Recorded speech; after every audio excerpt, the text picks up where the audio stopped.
Hello, friends. Welcome back. It's a great day in South Florida, and today I wanted to share some things because I had a bit of an epiphany. And if it looks like my shirt is drenched with sweat and my face is 10 times redder than normal, it's because I just got done working out at F45 and I am completely overheated and drenched in sweat. I got one hell of a workout. And that is a great thing. So, cheers, coffee with Chris. Although I'm drinking out of Flanagan's mug, which says, I'm just reading the cup. South Florida since 1959. I remember when this used to be called Big Daddy's, but now it's called Flanagan's, and it's filled with coffee. Not a adult beverage, which is what you would probably get if you went to Flanagan's. But I don't drink, so coffee is good. And cheers to you. We're going to have a great day, and I'm going to share with you my epiphany. But now that I'm fully caffeinated and just had worked out, so I'm probably all hopped up on endorphins, I'm feeling pretty good. And the truth is, I have not been feeling really good for a while. And yesterday, something happened where, first, I want to give some credit to, I want to give credit to all of you, to all of my friends, all of my new friends. I've read your comments, and I'm blown away by the kindness, the generosity, the concern, the care, the love. I truly appreciate it. And I'm shocked by the international reach of some of these videos and some of the comments that I'm getting. I received some really good advice from lots of people. And I read all your comments. I respond to all your comments. And someone wrote, and I'm not looking it up, so I can't give whoever it is credit, but thank you all for leaving comments. I'm giving props to everybody. I love you all. But someone wrote that what I see in other people is a reflection of me. Or perhaps the energy that I get from other people is a reflection of me. And I thought about that for a while. And I have a mentor, really just a good friend in my industry who he and I have collaborated on various projects over the years. But he is what I would consider to be a mentor. He is a little bit older than me. He has done many things in business that I hope to emulate, and he kind of took me under his wing a few years ago. And I don't remember exactly when, but a few years ago, he pointed out to me that, Chris, your aura is off. And he was concerned. So he reached out, we went out to lunch, we had a conversation, and I told him the truth. I told him how I was feeling. I told him what I was suffering from. And he gave me his advice, and it wasn't too dissimilar from some of the advice that some of you have given me. But I know that I haven't felt like myself in a long time. And I've got nobody else to blame for that but me. And yeah, there have been big changes. And yes, I'm going through a season of difficulty. And no, I'm not unique. So I'm not saying this for pity or anything like that. In fact, it's funny. When I talk to some of my family members, and they talk to me with a tone that I interpret to be feeling sorry for me or pity or whatever that might be, it makes me sick. Like, that's the last thing I want anybody to think or feel for me, because I don't want anybody's pity at all. I'm fine. And I know the acronym for fine is, I think, fucked up, insecure, neurotic, and I don't know. I don't know what the E stands for. And maybe I'm getting the wrong acronym. I don't know. But there is an acronym that is associated with the word fine, which really means you're not fine. So I know I'm not myself, and I've known that for a while. And part of the reason I created this channel is I wanted to document how I feel almost as a journal for myself to look back on into the future and see how much progress I've made. And I hope that by sharing my experience, someone else can benefit. But I'm talking too much and getting off track. So this past week, and probably for the last 6 months, I have been feeling worse and worse about myself. And completely, despite all the things that I do to get myself out of that mindset and to get myself into action and to do the work that I need to do to be responsible as a good father, as a good advocate for myself, as a good son, as a good brother, as a good friend, as a good business owner, team leader. It's really been me forcing myself to take the actions, but I know I'm not fully engaged. I'm not fully present. I'm not myself. And I know everybody else can tell that too. It's like I lost a gear in my high performance car. And that sucks because I know the difference. And I think other people notice the difference too.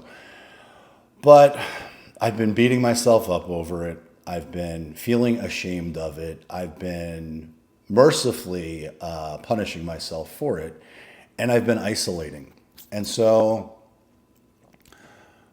the good news is these are all things that I can fix. And these are all things that I can change. These are all things that I can find a solution for. But it's very hard to diagnose yourself when you're the one that's sick. And so I did not want to believe that I was suffering from depression, and I still don't really know that I agree with that label. But if anybody else told me the things that I'm sharing with you or that I'm thinking about to myself, I would definitely tell them, you're depressed. And it's obvious. And that's okay. And you'll be all right. And you will figure it out. And there will be a better day tomorrow. Or something that I would tell them to encourage them. But I've kind of lost faith internally in some of those things because I've become so focused on the pain that I'm denying, or the sadness that I'm denying, or the I think sadness is the right word. But it occurred to me that if I'm denying my sadness and the resulting, or because I'm denying the sadness, instead what I mainly feel is anger. Well, anger is only an elevated form of sadness. And if I don't allow myself to feel the sadness, well, then I'm also not going to allow myself to feel happiness. It's impossible. You can't have one without the other. And so I've been figuring this stuff out over my journey. But I know I haven't been firing on all cylinders. And the lie that I've been telling myself, that I've been really beating myself up over and disabling myself over and victimizing myself over, is the fact that I have felt like a bad father. And I know that's not true. But that's how I felt. So takes me to yesterday, my eldest daughter had a sleepover with some friends, and my youngest daughter, who I know is suffering, and I know is acting out, and I know is not okay. And I got plenty of evidence for this, but I also knew that she felt excluded because she's in a different grade. These are different friends. She wasn't invited to the sleepover. So I invited her to have a sleepover with me, and it wasn't my day. It wasn't my time. But my ex was kind enough to allow for that to happen. And it's funny because when I woke up yesterday, I felt a renewed energy. I felt a lot better knowing that I had the opportunity to see her later in the day. So I did what I needed to do, and I drove over to pick her up, and as I was driving to pick her up, I realized that I was bringing so much stress and so much other stuff that has nothing to do with her into that encounter. And that's not fair, right? Like, I know that. But these are the things that I think about as I'm driving over. So I'm driving over, it's not that far, but as I was driving over, that occurred to me. And I remembered something that a good friend of mine who I used to play football with shared with me recently about his experience running track in college. And he talked about how he was a very angry person during that season of his life. And he had plenty of reasons to be angry. He had what I like to call justified anger. And there's no such thing. But anyhow, he shared his experience, and he talked about how a coach that he respected, his track coach, pulled him to the side and said, "I've noticed how angry you are," and I'm getting the words wrong, but this is the gist of it. "I know how angry you are, and if you want to be angry, then that's your choice. But when you step foot on this track, you need to leave that shit at the fence. And if you choose to pick it up at the end of practice, well, then that's fine. That's on you. That's your choice. You don't have to. But when you check in here, you leave that shit on the fence." And I'll translate that differently. For me, I need to leave that shit at the door when I'm going to do anything with my kids. And really not just my kids, with anyone. What I really need to do is let go of my shit. And so I was very thankful that he had told me that story, and I was able to apply his advice to myself. So as I drove up to the driveway, got out of the car, I thought to myself, leave that shit at the door and be present with your daughter and have an amazing time, just like the time you remembered from the Facebook memory, all those bittersweet memories that you've been thinking about, all those past memories, all those great joyful experiences. You can have one right now if you leave your shit at the door. So that's what I did, and that's where my mindset was. So we did, or I did, and we ended up having a fantastic evening. And I got to be present in a way that, not that I haven't been present before, but I was just more conscious to not bring in any bullshit from my own fears, doubts, uncertainties, whatever. Leave all that other shit at the door, solely focus on pouring into my daughter. And because I know she needs it, and I know she deserves it. And while I may have been trying to do that at the highest level previous to this, this was different. So I did that, and we came back over. We did lots of fun stuff, and everything that we did was fun. It was we were connected, and we were joyful. And we watched a movie, we went ice skating, we got some food, we came back, we watched another movie, we played games. You can't really, but there's Legos here, there's games there, there's art projects all over the floor. The house is a little bit of a mess, and I love it. It's okay. I don't need to clean. I actually like seeing it. It makes me happy. But while I was ice skating with her yesterday, something hit me which I've heard before. I've said it to myself before. I know it to be true, but I almost feel like it was divine intervention, because while we started skating together, I took a break midway through. So I'm not skating with her. She's skating around. I'm watching her off to the side.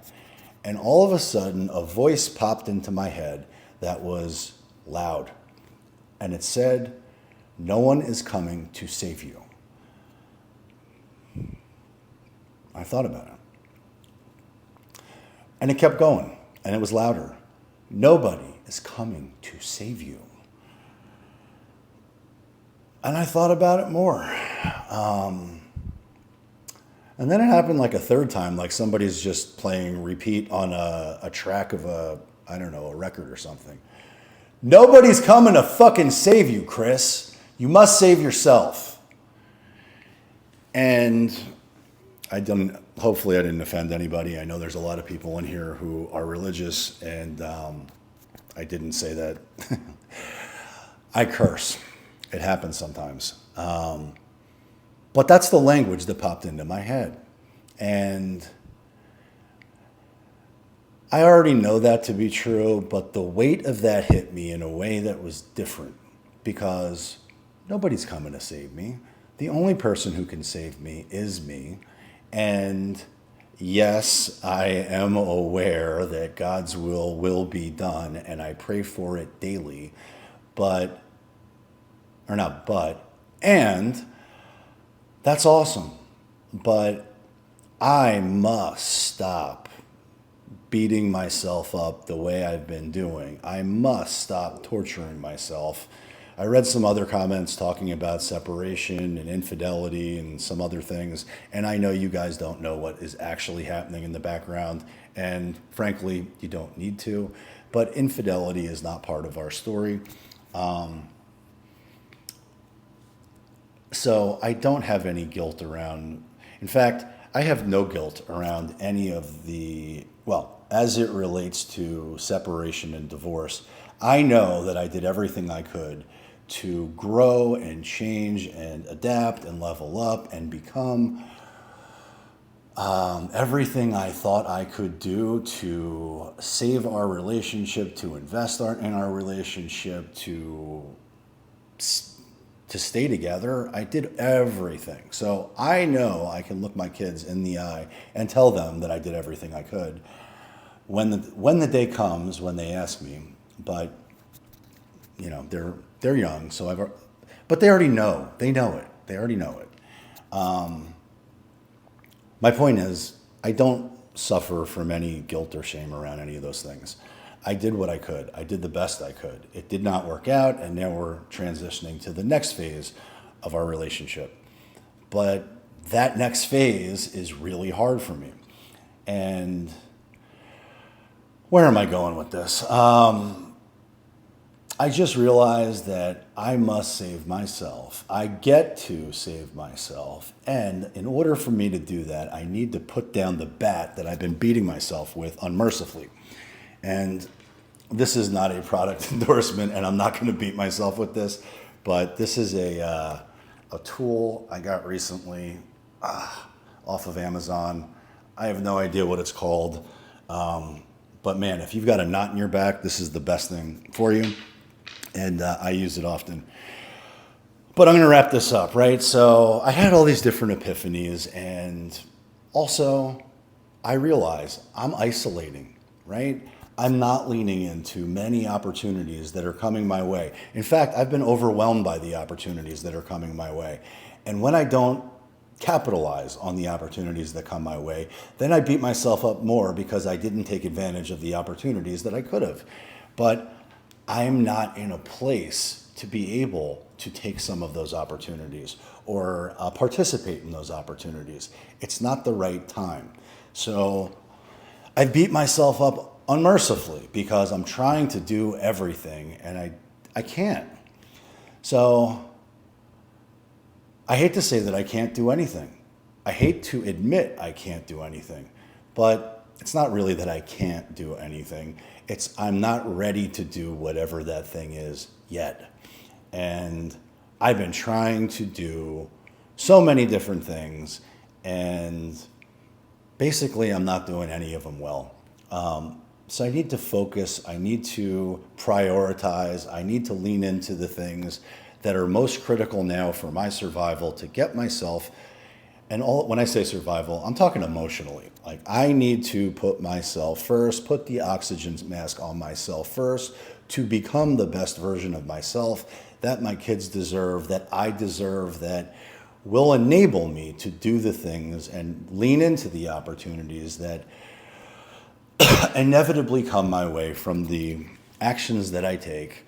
But there's a season, and there's a right time and a wrong time, and I can't do everything right now.